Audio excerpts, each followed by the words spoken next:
Hello, everyone, and welcome back to Spiritual Rebels. I am here by myself today because I've had a few people ask if I would share my story about Spain. So, because Stacey didn't do that leg of the trip with me, I didn't want to bore her with the details. So, I thought I would do my best to walk through it today. So, bear with me, it's a little bit different. Talking to myself to go through that process, but I'll do my best. So the first thing is that when I had arrived in Spain, I was a bit delayed. My flights were delayed arriving there, and I had been traveling quite some time, so I was really tired. You know, when you've been traveling like 30 hours and you haven't had a shower, you haven't really slept properly. And during my travels, the owner's team had messaged me asking if I could do some assistance for them when I arrived, because we had to meet at one location and then we were taking a bus because we were going to kind of like a monastery, and we were on the island of Majorca. So just to make that clear, because that does matter a little bit later on in the story. And so we had to get on this bus and take this bus ride up through the mountains to get to this more remote location. So I was feeling a bit panicked when I landed because I was running late and I wasn't sure if I was going to make the bus, first of all. And I knew that they wanted my support in that. And I didn't have an issue doing that. In fact, I was happy to do it, given that I had been running retreats pretty regularly leading up to that time and was probably starting to burn out from it. It was no big deal to do an extra thing here or there. And I'm the type of person that if I can help, then I'm happy to do so. So anyway, I got there, and my assignment was to go get some juice. So I used the opportunity to get myself a snack too in the process, but was just thrown into it. You know, I'm Canadian, so I don't speak Spanish. I didn't learn Spanish. I don't even really speak French that well. I wish I did speak it better. So I was just thrown into wandering around this strange city, trying to communicate Spanish the best I could from, you know, my experience of watching television with my children. And anyway, then came back and the bus was late, so I was able to catch it and get the ride. And I was really excited. The air was so warm, so coming from a cold climate and being in that summer warmth was just really relaxing in some regards. And I was happy to take in the sights. Since I'd had my children, I hadn't traveled as much, and I'm someone who loves to travel. Part of my mission, you could say, when I was a child was that I wanted to see the whole world in this lifetime. So it was fulfilling that on some level because I hadn't been there before. And I remember as we were driving in the mountains, I could see these walking trails. And in my mind, I was making a mental note of, if I can get back to these trails at some point, I'd love to walk these trails. They ended up being too far away, but there was in the mountainside, it almost looked like there had been steps created at some point. It didn't look naturally made, but it was a natural material. So the stone and the grass looked like there had been some kind of work done throughout the years. And later we did find that there is a trail that must go through there, because there is a pilgrimage that's done to this particular site that we were at. So when we were in Majorca, we were staying in this town called Luc, Luc, and I apologize if I have not pronounced that properly. And within that town, that's where they have located the statue of the Black Madonna. So the story goes that statue was uncovered or found, I believe, by a child, and they moved the statue, and it's one of those sacred statues where it continued to manifest. I'm doing the best to recall the story that we were told, so it could be wrong. It was just the story we were told while we were there during our stay. And I had some conversations with her, the actual Black Madonna, the statue, when I was there. So my story is a bit blended.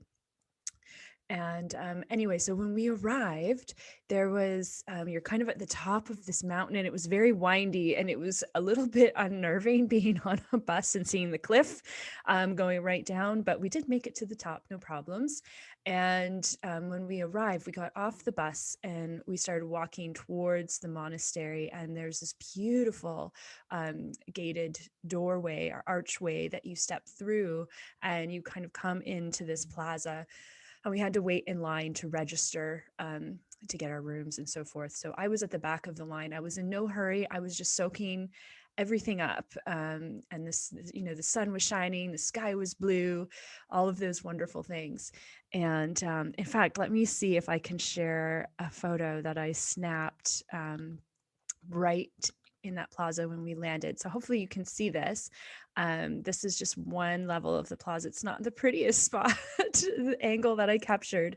And again, I had made this commitment to myself as someone who normally, would spend time taking photos. I had made my commitment to not worry about the photos and to actually try and live in the moment while I was on this trip. So my photos are not that great.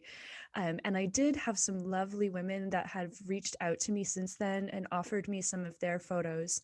But I'm not using many of them, one, to protect their privacy because they asked to remain anonymous. And also a lot of them had people in them. So just to protect the privacy of the people that were in those photos as well. But you can see, this old stonework that was present. And it was just, I don't know, it just felt really good. The air was great. But what was interesting is as I was standing in line waiting to register, and I didn't know anybody other than a few of their employees. So I wasn't chatting to anybody because I didn't know anyone, and I'm a shy person naturally. But as I was standing there, this spirit had come up to me, and it was a male in this long brown robe. And he just kind of looked at me, and I looked at him, and I smiled, and I was like, okay, it's gonna be one of those kind of places. And I could feel this real presence of spirits in that location. The one that I first spoke with felt to me like a priest or a monk, but he definitely felt more aligned towards the I want to say Catholic because I was raised Catholic. So he might not have been Catholic, but that essence, that energy, I felt like I was speaking to one of my ancestors in a way, or my own grandfather who was very active in the Catholic Church.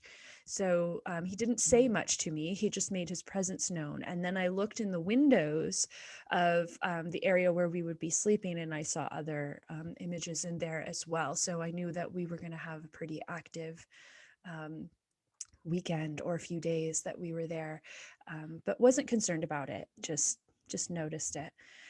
And at that point I was starting to wonder too who my roommate was going to be, because I didn't know if there was anyone else in the group that I was in who was actually coming to this event.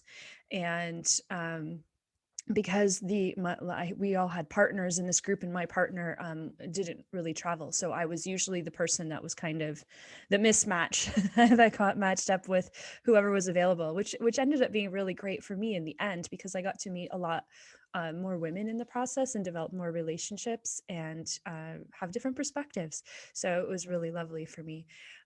So anyway, I got my room, I headed up. I really wanted to have a shower because I had been traveling for so long, but because the bus had been delayed, they were already starting the session, and I could hear the music starting actually as I was coming into my room. And I did happen to pass my roommate, and she was heading out to make the session on time because we didn't want to get in trouble for being late. But we also knew that you have a little bit of a buffer time because the owner often wouldn't be there right at the start time. So I decided not to have the shower yet because I was a little bit nervous about being late. So I just quickly refreshed myself the best I could, grabbed my gear, and headed on out because I had traveled a long way. I had spent a lot of money to be there. And this was a huge decision for me because I was going to be gone for 3 weeks because I was here. And then there was only 3 days difference between Majorca and our Scotland trip, and it didn't make sense for me to fly all the way back to the other side of the world and then back again. So being away from my children for that long was a big thing, and is still a big thing, because I'm still working through that with them. So anyway, we head off to the location, and this was kind of the space. It was an outdoor space. This is nighttime, so you can't really see, but there's no walls. So it was an open air space, and it was concrete floor. I remember this concrete floor really well because sitting on it 12 hours a day is a little bit painful after a while, especially when it's just a yoga mat underneath you and your bare feet. I'm more accustomed to being on the grass, so I really struggled with sitting on concrete. But it was a big open space, which was lovely. We didn't even come close to filling the space, so there was lots of room for everyone. And because it was open air and there was quite a sound system associated with this event, you could hear the music and the event pretty much over the whole site. So even when we were in our room, if we happened to be late or miss a session, you knew immediately because you could hear it, the session clearly, no matter where you were. So there was part of me that felt a little bit bad about that. It felt a little disrespectful because there were other people that were still utilizing the site, people that worked there. It seemed there was people that lived there, other tourists that were visiting or attending the services there, because there's a church there as well. Um, and and so we were quite loud, and then obviously standing out with our clothing. So that was really the first time that I had been wearing white clothes and was in a public space. So it was interesting, I should say, just to notice how that affected me, because I'm normally dressed in black because I have kids, and white does not stand up well when you have kids, just not functional.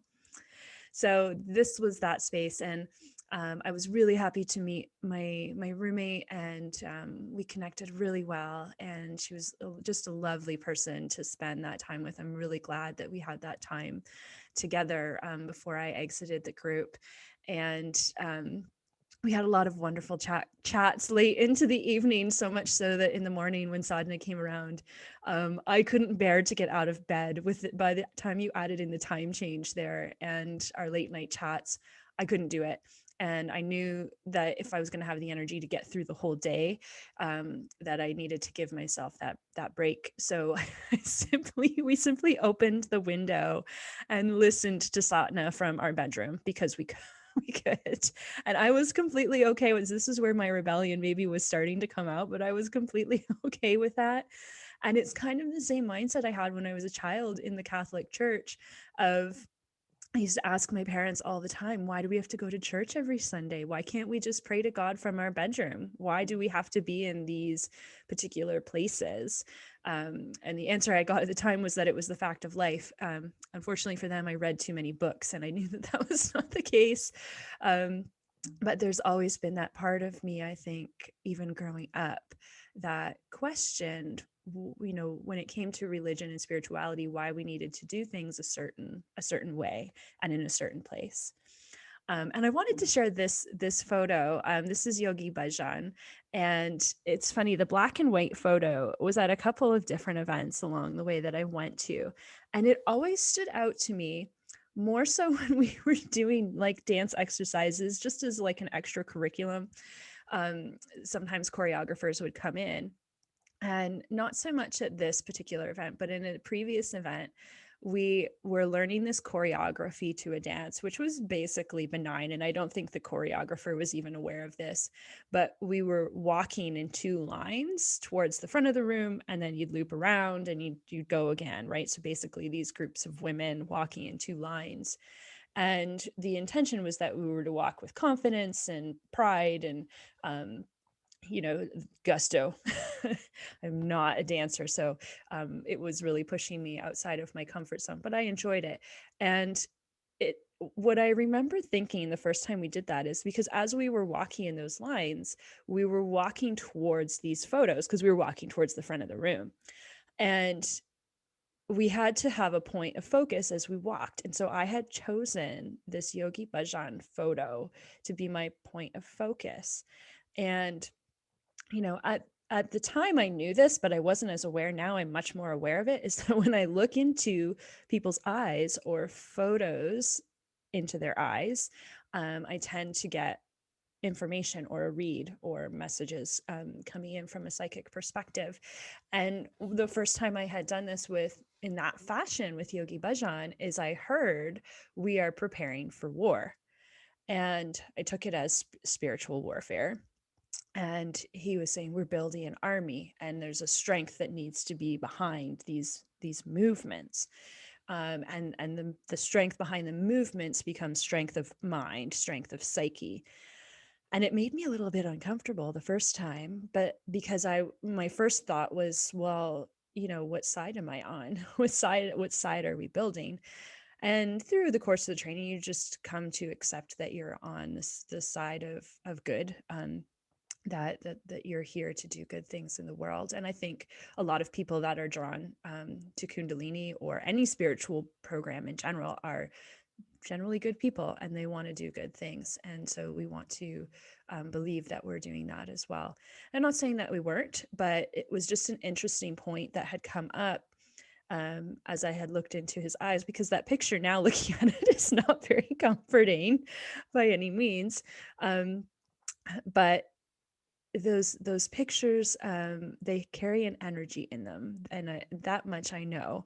And even now, there's not a trigger point, but there's still, I can pick up on that energy when I look at it. So that was just a little aside there. So the next morning, aside from skipping sadhana, I knew that if there was an extracurricular teacher, so usually there is a choreographer or something that comes in, that you get in more trouble if you miss that than if you miss sadhana. So I was already knowing a little bit of how to play the game. So I skipped sadhana and I went to the dance class instead. And the dance teacher that was here in Majorca was just the sweetest little woman I have ever met, and a phenomenal dancer. And she was just so full of light. And she carried this smile and this way about her that was so full of life. So I really enjoyed the time with her. And again, it was pushing me outside of my comfort zone doing the dancing, but her style of dance was a lot more comfortable to me than some of the other styles I had learned along the way. And of course, knowing me, I am somebody who likes to wander. So if I'm up, once I'm awake, and I want to go out and see the world. And I like to see it on my own time as well. So this was actually the entrance to the Basilica, to the church, where the Black Madonna is held. So it's in a little courtyard. Just to show you a little bit so you can get a sense of it here, it's basically 4 walls. And you enter through one of these archways, which is connected to where the residences are. So you can see the windows there. So I believe those were some of the rooms. And then down on the main level was where they had like the cafeteria and so forth. So as I was wandering around, I just came across this courtyard, and I thought, wow, just how interesting it was. You could feel the energy in this space was quite ancient, but also quite raw is how I want to describe it. And I didn't actually happen to capture a photo. I thought I had, of all the statues that were present. So this one kind of looks like a pope, which I was probably wrong, but you can see with his hat, he is a little higher stature, and the group that was there. And throughout the gardens and so forth, there were statues of that first man that I saw, the first spirit that I saw when I arrived, just to a T, the exact robe, the exact face. It was him. I'm surprised the photo has gotten deleted. I'm pretty sure I took one at the time. So that immediately gave me validation that the energies that I was reading there were probably accurate, because part of me entering this training was for me to work on the doubt that I had with my own abilities, and just finding my own power in expressing that and sharing that. So I did a quick tour around, and then we had, I think we had a session, so I didn't make it much much further than this the first day. But if I go back to the first picture, I gotta say, these wooden doors, they really intrigued me. And see how there was at the bottom, there was like an extra, like a door within a door. So they had those little doors in, and that's how you kind of snuck in. And it was a little bit like Alice in Wonderland of going through this little door. And you'll also notice there's a lot of cherubs in the architecture. You've got the lots of representations of the Madonna, and then you have this clock at the top as well, which at the time had no meaning to me, but in the last couple months, I've been exploring how time has been used as perhaps an entrapment measure from a spiritual perspective. So there's a lot of interesting symbolism in that space, which we'll come back to shortly. So in the actual training itself, I was still at this point, I was questioning things, but I was also open. So I was in the middle. I was walking the middle line. And even at one point, my roommate and I had had a discussion about some of the rumors online that were circulating about some of the potential corruption that was in the past. And this was one of our late night conversations, just, have you read that? And I said, yeah, I've read it. And I was asked my opinion on whether I thought it was real or not. And at the time, I had said it could be real, or it could be disinformation. I don't know. It could go either way. It could be real and there's a concern. It could be real and they've moved on from it, or it could be a complete lie. I don't know. And so we had that discussion. I think it was the first night, perhaps, or the second night. I'm not sure. And the next day during the group sessions, we discovered that, or we didn't discover, they brought it up and we're talking about this disinformation that was online. And that evening, my roommate had said, don't you think it's weird that what we talked about in our room was addressed in the class as a group? And I said, yeah.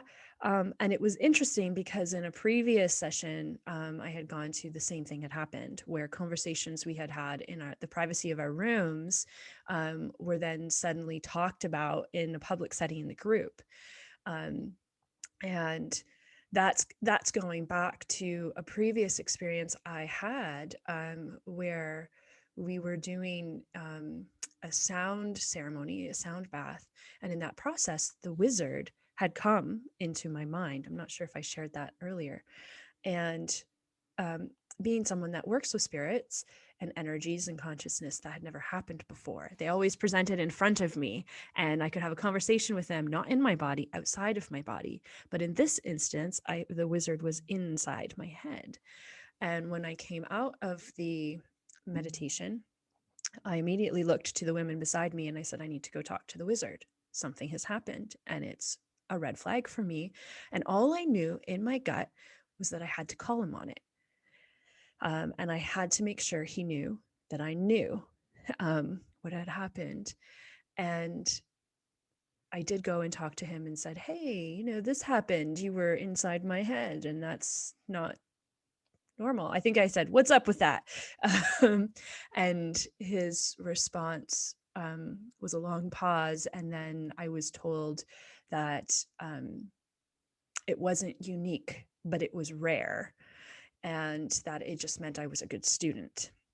And that didn't feel right to me. And when I had discussed it with some of the other women, some of them kind of felt that it was creepy, what I had experienced, and others kind of went along with that narrative of, oh, you're just a good student, don't overthink it, and so forth.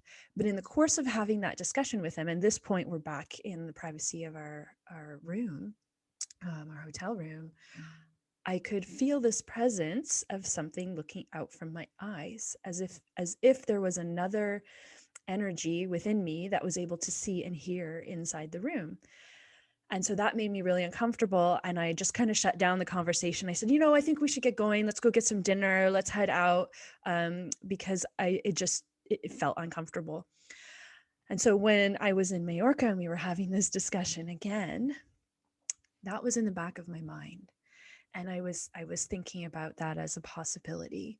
But at the same time, being a teacher who also uses my intuition, I shared with my roommate that I've had experiences as an intuitive where I've said something and it just happens to align with what the group has been discussing outside of the room or what the group was thinking about. And I had no idea about it. It wasn't like I was spying on them or using magic to zoom into their room, right?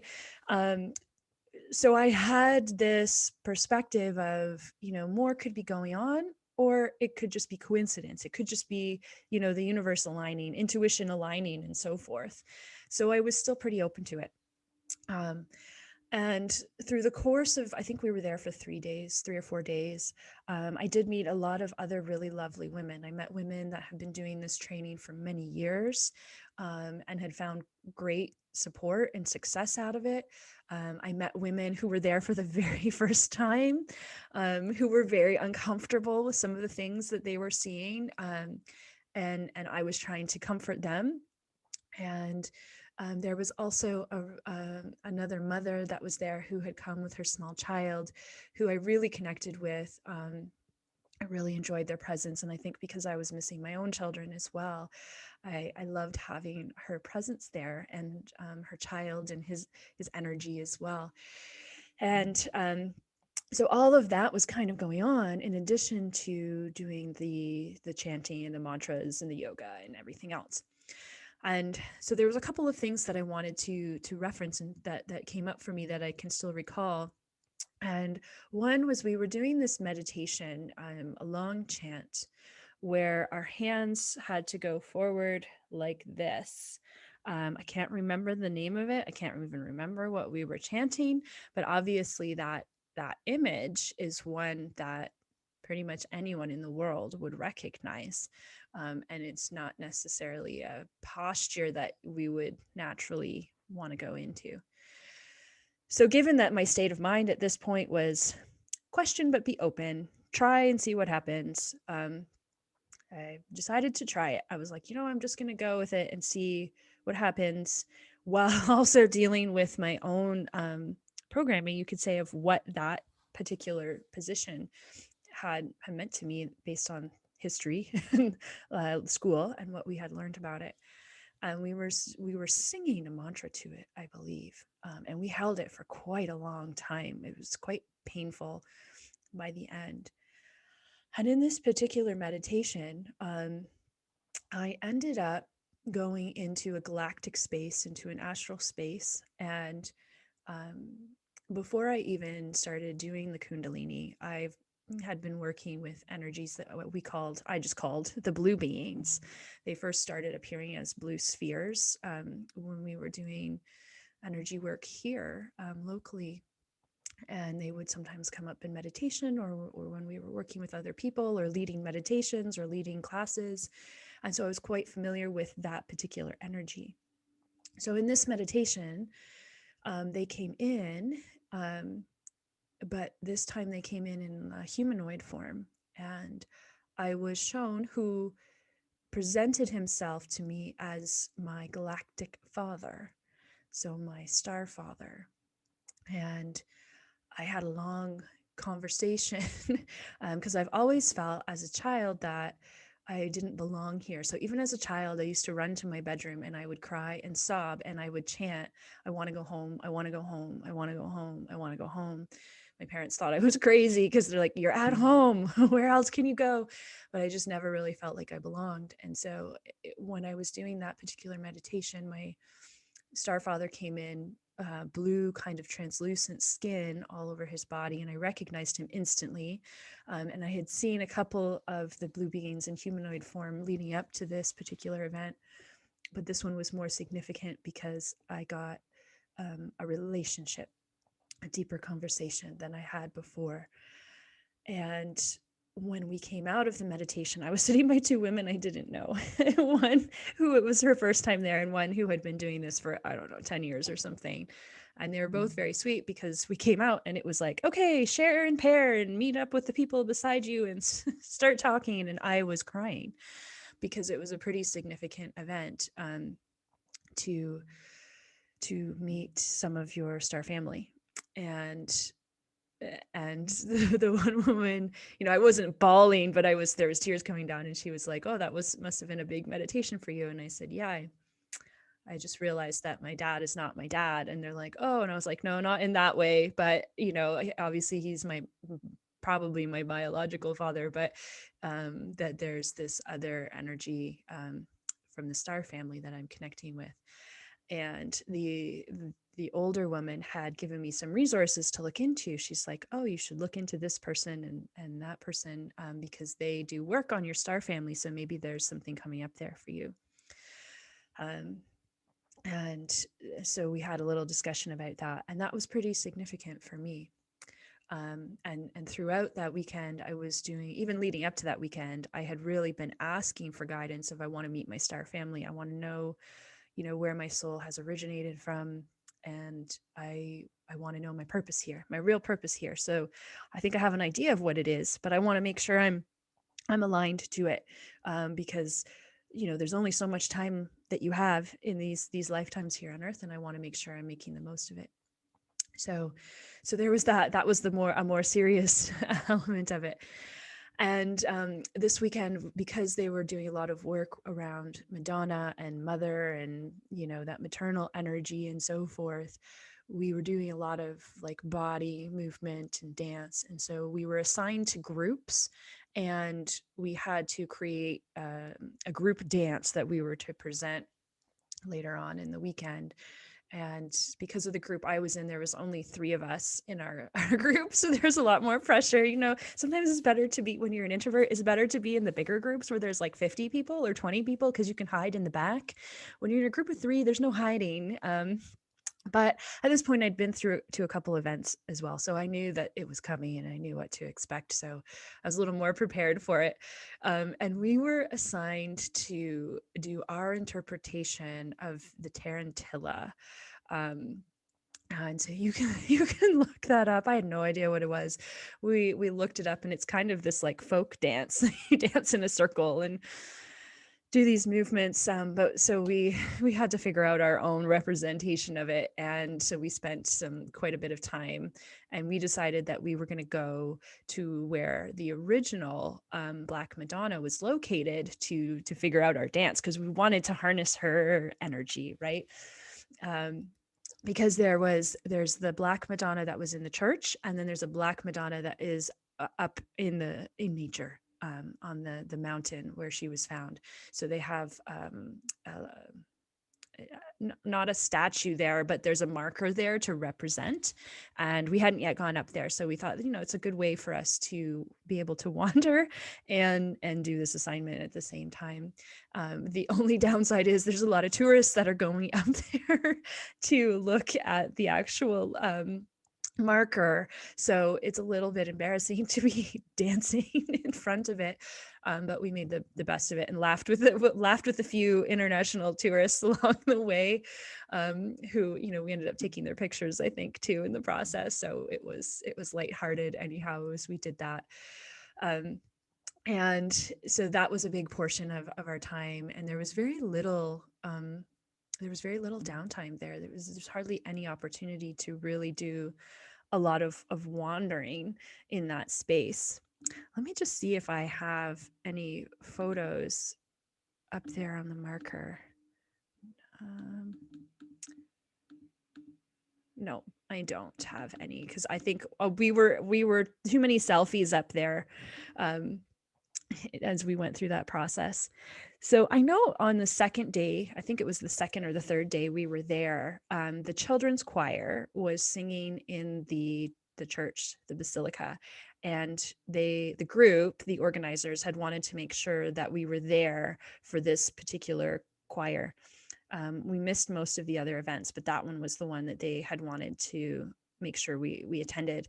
So we all made our way through those doors, and I'm not sharing any photos from there because I'm trying to be sensitive to people's privacy. So this is my poorly taken photo inside the church.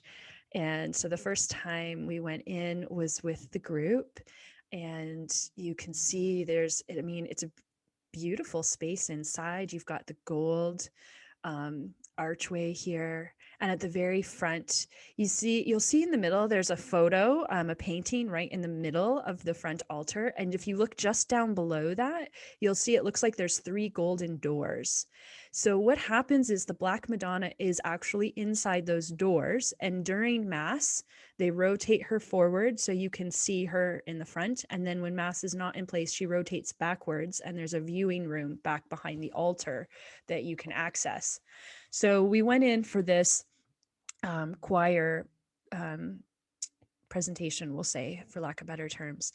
And the first time being in, and it's the first time I've been in a church in a really long time. And I grew up as a Catholic. And in fact, I was one of the part of the first female altar servers back in the day. So I have some triggers and I have some connections to being in churches and come from a family that was very religious in the Catholic Church.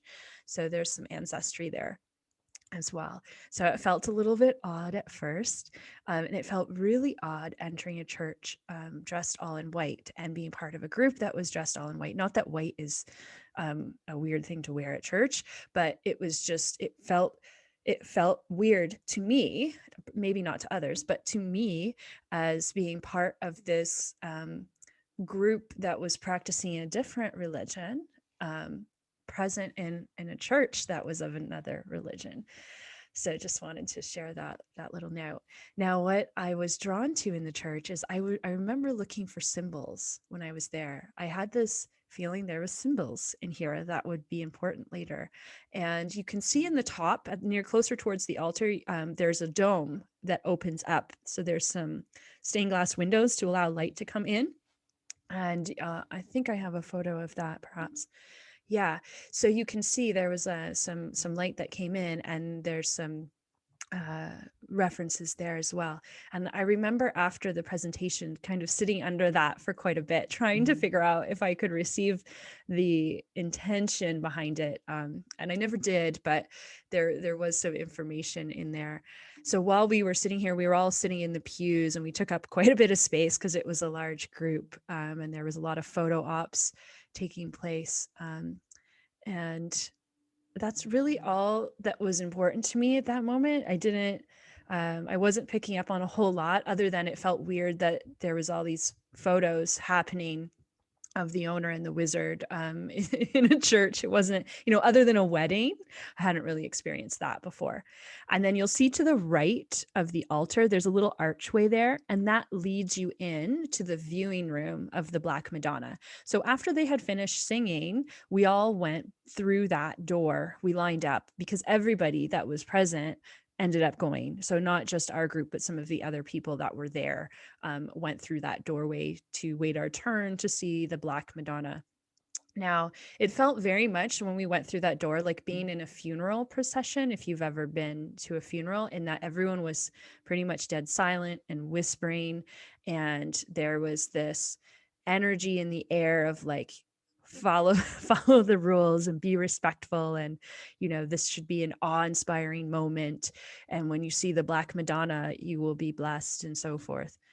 So we waited in line, and because the line was so long, it was out here in the church, so it gave us some time to just look around a little bit.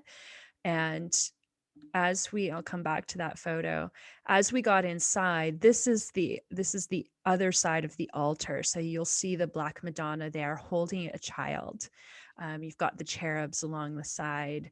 You've got these candle holders, which are young boys, young men holding these candles, kind of guarding it in front. And then there's other women underneath the Black Madonna as well.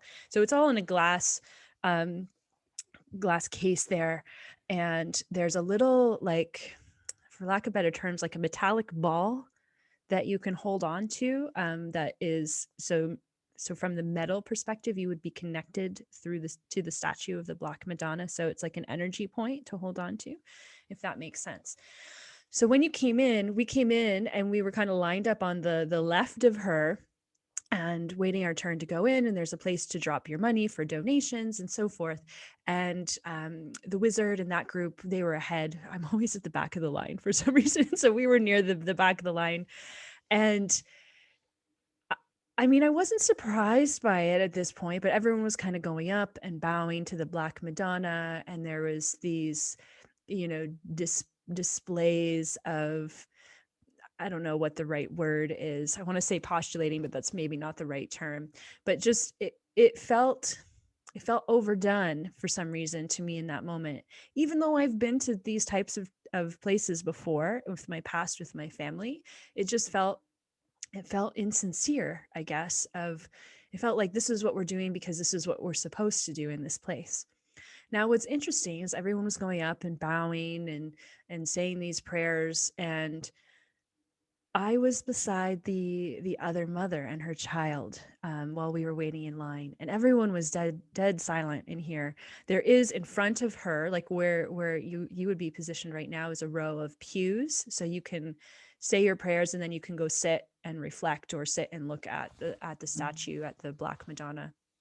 And so there were some people sitting, so it was really quiet. And I think we were all trying to also respect other people and what their practice might be. But this little child, being a child, was trying to. He was asking questions and wanting to move, and just be a child.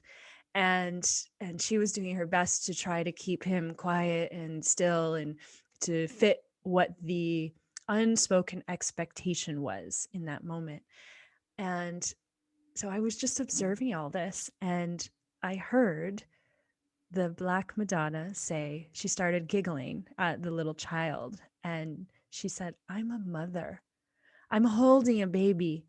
I am a mother. The one person that I understand is mothers, and the most important value is for children to play and for children to be free." And it was really beautiful. It made me smile. And she was also referencing that this idea of honoring our ancestors by being in silence and stillness, and you hold a frequency that's not of joy, right? You hold a frequency that's almost of not, it's not grief either, but it feels below neutral, we'll say. And that's not the frequency they want to be celebrated in. Especially a mother wants to be celebrated in the frequency of laughter and hugs and joy and celebration. And it just made complete sense to me in that moment. It made complete sense to me. And so I turned to the mother beside me and I said, the Black Madonna is a mother, and she would understand if your child wants to play, and she's going to understand if he makes noise. And in fact, she might celebrate that. And so when it was my turn to go up, we each get your own, couple seconds at the Black Madonna. Um, it felt very odd. It felt very odd because there was this pressure to like bow down, but it didn't feel like that was the appropriate response to being in her presence. So um, I looked at the statue and I smiled, and I brought the energy of that love of being a mother into my heart and shared that with her, and just asked her if she had any messages, anything to share. And the biggest message she had to share with me was that it's about the joy and the laughter, and even when you are in these spaces, that energy is really important. So I didn't stay there too long. In fact, I kind of wanted to get out of there because the energy was a little bit daunting.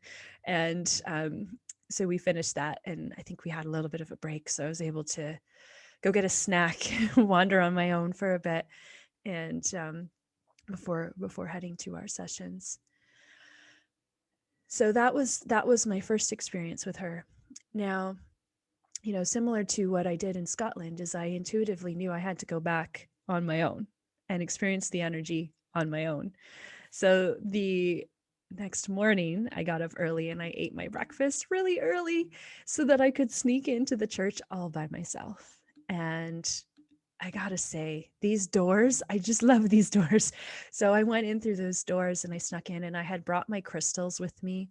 So I had my round tiger eye, which was quite, it fit in the palm of my hand. It was quite heavy. I was carrying a garnet. I was carrying some galaxite with me and the crystal quartz, clear quartz point.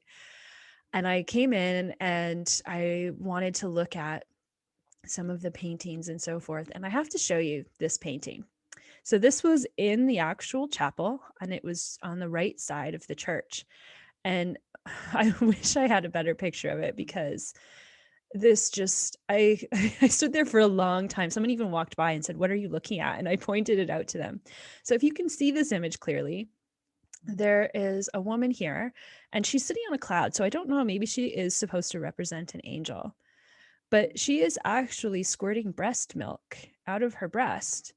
And I'm not sure what role he is playing, whether he is a priest or he is a saint, but he's actually receiving that breast milk in his mouth. So you have here, I don't know, an angel or a grown woman, not suckling it from the breast, but actually squirting it a distance, being received by him. And I just could not figure out what the message was, this particular message. So if you happen to know, I'd be curious if somebody actually knows the history of this particular painting. I would be interested to learning more about it, because it really intrigued me. Even to this day, I think about this image quite a bit.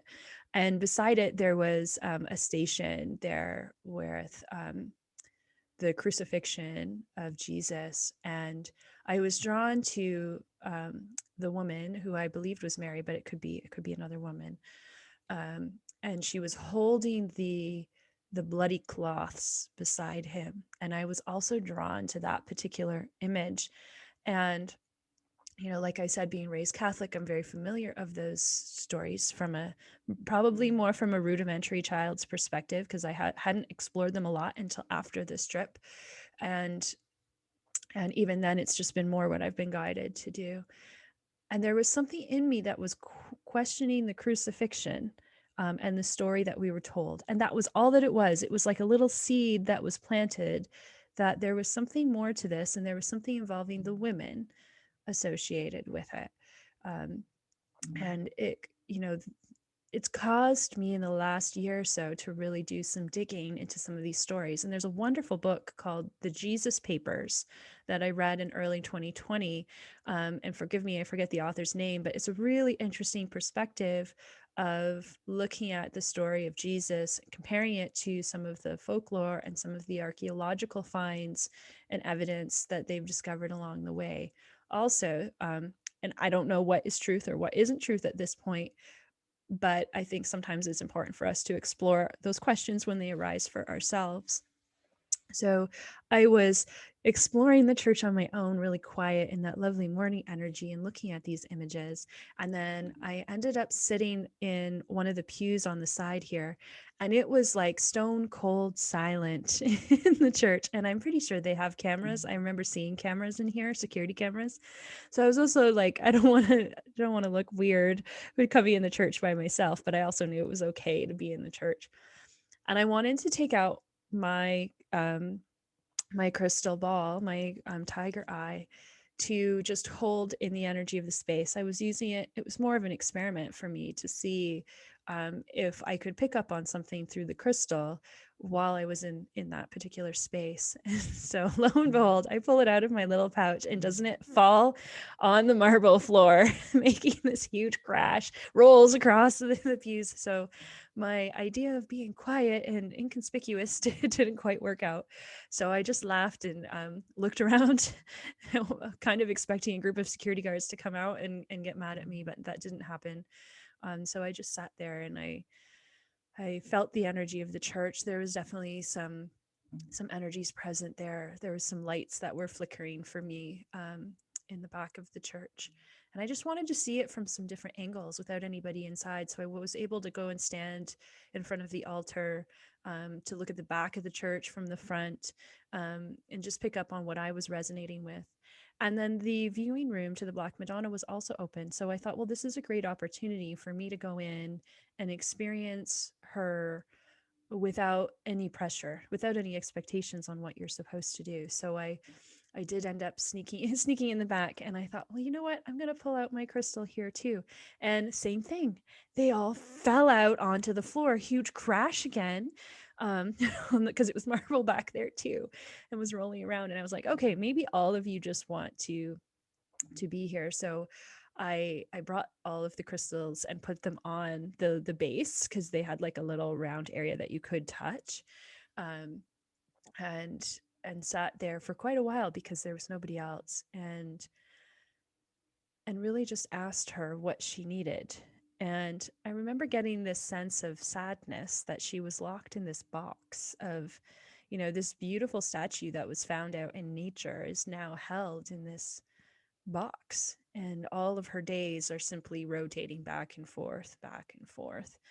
And I ended up sitting in the pew quite a while, in the room, just alone, observing all of these symbols, all of these other statues and people that were protecting her, and wondering, are they protecting her or are they keeping her?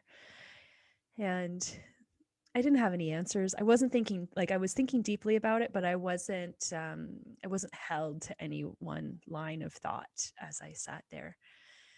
And I left because some other people ended up arriving and checking things out. So I was like, well, this is a good time for me to leave. And I think I went for another walk up to the marker, and then it was time to head back to our sessions.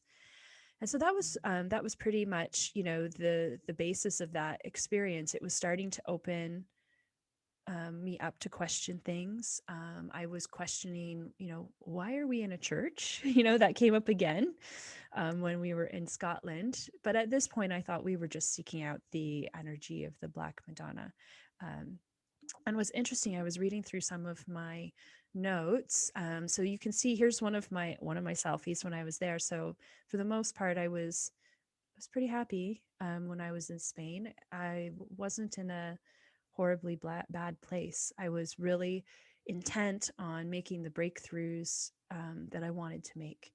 So I was doing my best to try and stay focused on that, and focused on the reason that I came there, and to really explore my gifts and my understanding, and make sure that I did what I needed to do.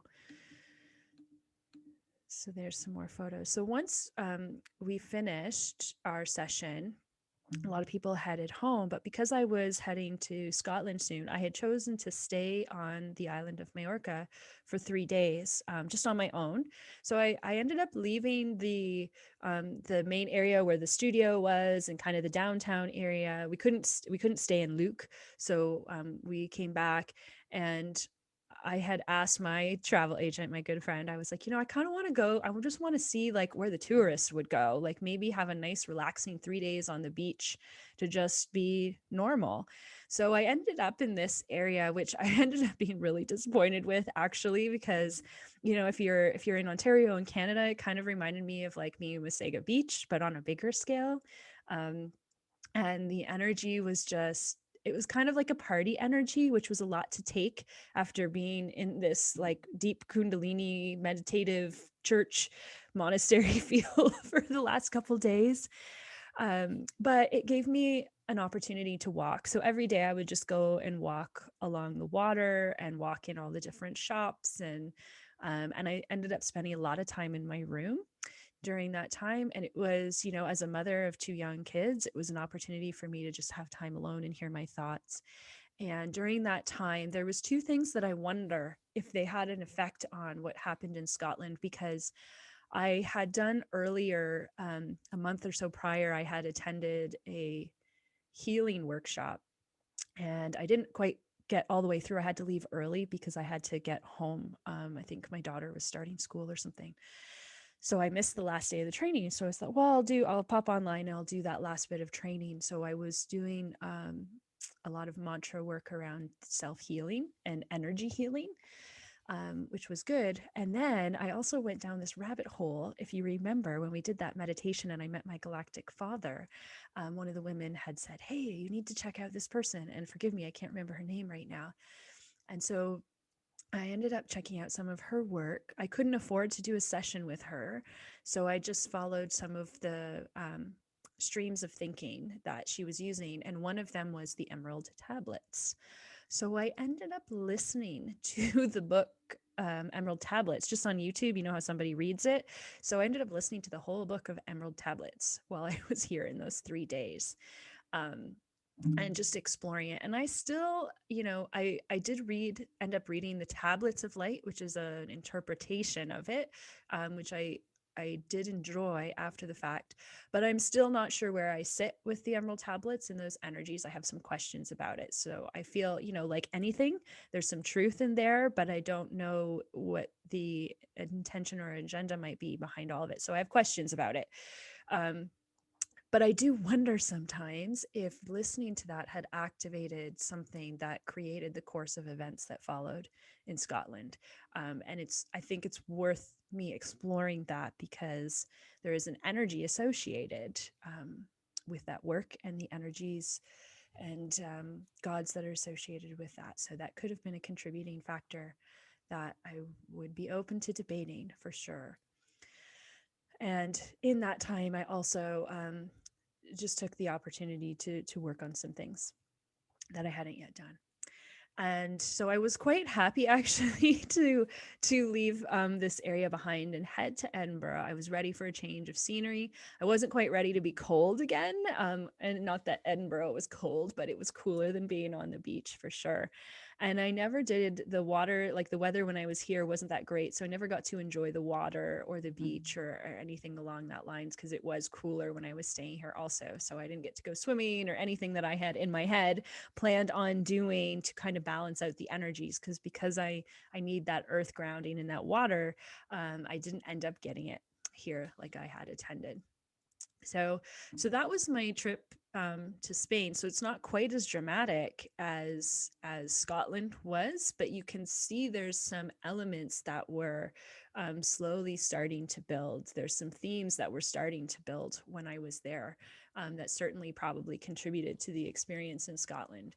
Now, what's interesting for me is when I came back from the whole trip, and as I had said in the other videos, I had called a friend of mine to get in touch with one of the Indigenous native healers that I've worked with locally, because I knew he had an understanding of Black magic and would be able to help me unravel whatever I had come into contact with. So I met with him about a week after I had been home. And in that session, we were unraveling all of the entangles of the energy of the trip, but also of, the group that we had been in. So part of that in that journey with him is I came back here, not to this place. I did come back here later in other meditations, but first I came back to here, to this church. And when we were going through this process, I was in kind of like a deep meditation state, and he had brought in his partner as well to hold space in the room for whatever reason. And I was sharing with him that I was back in Spain. And he says, "Where are you?" And I said, "Luke." And what came out of my mouth, and I had never put this together, and maybe it's not together, but this is what came out of my mouth without thinking about it in the session. I said, "Luke, like Lucifer." And as soon as I said that, I kid you not, I have two witnesses, a crow flew into their window. And so we all jumped, but we all knew we were onto something here. And so through that journey with him, he had asked me, what were the energies under the church? I ended up going under the church, and I can't remember whether he guided me there or I just ended up there. And I said, under the church, I see all these little dark beings like minions, and they're sitting at like what looks at little calculators, like if you were watching a cartoon and you'd see them working at the calculators and the papers like rolling up and up and up and up. But I said there's hundreds of them all underneath the church. And he said, well, who do they belong to?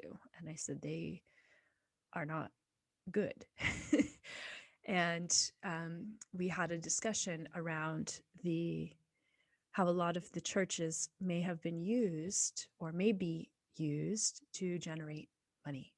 Because think about it, when you go into a church, what are you doing? You're exchanging money in order to be blessed by the Black Madonna, to be blessed by the energies that are present there, right?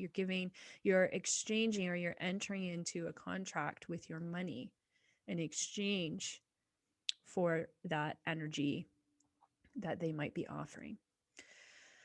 And so through that journey, we actually asked for those energies to be returned home, to the dimension and the space that they belong in, rather than in our area here on the earth.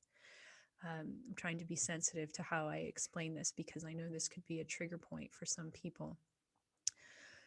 But essentially, what he had explained to me is that, even when we're with the light, there's times where we move into the darkness to do some of our work. And it's not that just because you see darkness doesn't mean that you are darkness. But there's this element of exchange between light and the dark. And he had asked me to actually work with, you could say Satan or Lucifer in this moment, because he said these minions, as I described them under the church with the calculators, he said they belong to him. They're part of his world. And we want them to return to his world. We don't want them here in our world.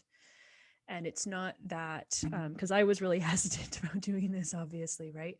And it's not that that you're working for him, but it's simply of returning the energies back to where they belong.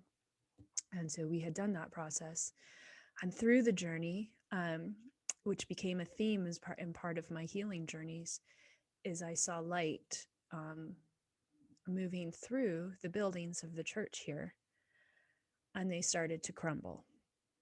And at one point he asked me, and he said, "Where's the Black Madonna?" And I said, "She wants to go back to the mountain." And he said, "Bring her back to the mountain." So we had moved her energetically back there. And when we did, I saw this image of like light flowing all the way down the mountain. It flowed through all the towns. It flowed all the way down to that beach, that party beach that I was on. And as it flowed through, there was this image of people like, and I think this came into play with Scotland too, of these people that were walking around as human beings, but they looked almost like they were made of stone, or like they had chains wrapped around them. And as the light hit them, the chains and the stone just broke and fell away. And they then became light, and they became free. And you could feel this whole rolling energy happening as it started to move across the land. And so I've been back in my meditations, and I've never actually asked to go back, other than that first time with him, because the intention there was to heal whatever needed to be healed from the trip. But I have spontaneously ended up in some of these places again in my meditations since I've been there. And there's always the same theme. In every meditation, I see light coming from the earth and light coming from the stars. And the light is basically dissolving the energies that have been used to entrap us, used to enslave people, used to control people. And as that light spreads, it's almost like you see people waking up out of a spell. That's probably the best way to describe it, of like, you don't realize you're in this entrainment of thought of existing, and then the light hits you, and suddenly the world is completely different. And one of the meditations that I had when I went back there was actually this purple dragon that was working with me, and he was showing me how to use that light. And he used the term, architecture of light architecture, and how light can be used to start to transform some of these places and heal some of these places. And we have used it in a lot of churches. And so there was some other churches on the island that I didn't get a chance to see in person, like to actually put my feet on the ground in them, but I saw them from a distance. And in some of the meditations, we have ended up back in those churches doing some work there as well. So there's, these questions about why, why did I end up in Spain, and why did I even need to be in Spain? Because there's so many amazing light workers that are there. So it's not like I'm special and had something special to offer, but perhaps there was something in me that needed to be healed, or that needed to be addressed by being in those particular locations. So this this island has also held something special for me. And what was interesting in speaking with that healer that I was working with is afterwards, after our session was done, he told me personally that he had been in Spain a month or so previously, not in the same area, a different part of Spain, and had visited a church and had been attacked the following night, psychically, and that they had done a lot of work with churches in Spain as well. So there was, and this is all pre-Coco. This is 2019, right? Fall of 2019, that we were having these discussions, and we were noticing that there was these commonalities of people and places where this energy seemed to be moving and rising, and there was this battle kind of growing behind the scenes. And some of it was pulled off planet, some of it has been reintegrated, some of it has simply dissolved. There's been different experiences, in different spaces. And I think a lot of us are being called in to do this work. And sometimes I don't think we're even conscious of it, that we're doing it. It's happening and we're not remembering, or it's happening and we're just not understanding the significance of it. To me, I went on a trip, I saw some weird things, nothing out of the normal for me. And other than it really shook me, right? And so you start to question, well, am I going mad? Am I going crazy? And it's only in discussing it with other people and finding those commonalities that you get the validation that there's something more going on here. There is definitely something more going on, and we are all a piece of that puzzle. We're all involved in our own little way, but when we're isolated on our own, it doesn't feel significant, because we're just one piece of that puzzle. But when we are able to collaborate and we're able to talk to each other, and we see those pieces starting to come together, we realize that if we haven't done our piece, the puzzle wouldn't be finished. And I think that's part of what we're working through with this whole 2020, 2021, who knows how long this battle is going on for, but you can see how having these experiences leading up to what the world events has shaped how I might perceive them a little bit differently, because there are themes and messages from these experiences that highly correlate to what I've seen moving forward. Even just that posture in that one meditation, I often wonder, why was that posture used, and who actually originated that posture, and where does it come from? Because someone's probably lying to us, but do we know who is? And is anybody actually telling us the full truth about some of these techniques and some of these postures and some of these tools that we have from a spiritual perspective? And we're really, I think the one thing I've learned really well from this whole experience is that at the end of the day, the one tool you have is you and your gut feel and your discernment about the energy, the people, the information that's directly in front of you. All you have is you. You can read more and more and more information. You can read more and more and more studies. You can do all of that. And we've been kind of trained to do that. And there's almost an addiction somewhat to that information. But that propulsion to lean on that information distracts us from leaning on ourselves and our own inner knowing. And it's the inner knowing that gives us our power. And, if I had to go through this experience in order to get that inner knowing, and I had to, well, I chose to cut ties. I could have stayed, I'm sure, and found it in my own way that way, but I chose to cut the ties. And I think that was important for me to have that period of in a sense, spiritual isolation before the physical isolation came. Because when the spiritual gut feels came in, as the world started to unfold as it did, I trusted it this time, because having gone through what we went through more so in Scotland, and having done the work to unravel it and figure out the meaning, and be okay with the parts where we don't have the meaning or we don't have the understanding, has really built that spiritual muscle, you could say, of trusting that what I feel and what my gut, or you could say my higher self, even guides, I'm hesitant to say guides, I still use it because it's common nomenclature, but to me my guides have always been my higher self.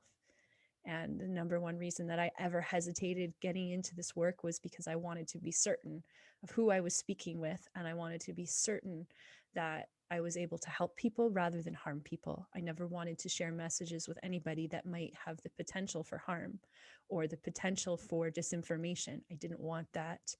And so I spent many, many years questioning it, which ultimately led me to this experience, right? It was almost like, if you're not going to learn it now, you're never going to learn it. So that's where I'm at. And that's where I would love to see everybody end up. I don't have the answers for you. You can look at my story and you can explain it in a whole host of ways. And that's for you to do. That's your experience. That's your interpretation of my experience, but nothing is more powerful than your own experience. So I think that's how I'd like to leave this session. And if you have any questions, or if you have stories that you want to relate, I'm always open to chatting. And it's been wonderful hearing from so many of you and the journeys that you've taken, and to see how all of you have come to your own place of trusting yourself, or are on your own journey of finding that within yourself as well. So much love to all of you. And I hope that soon we see some real victory in the world. Take care.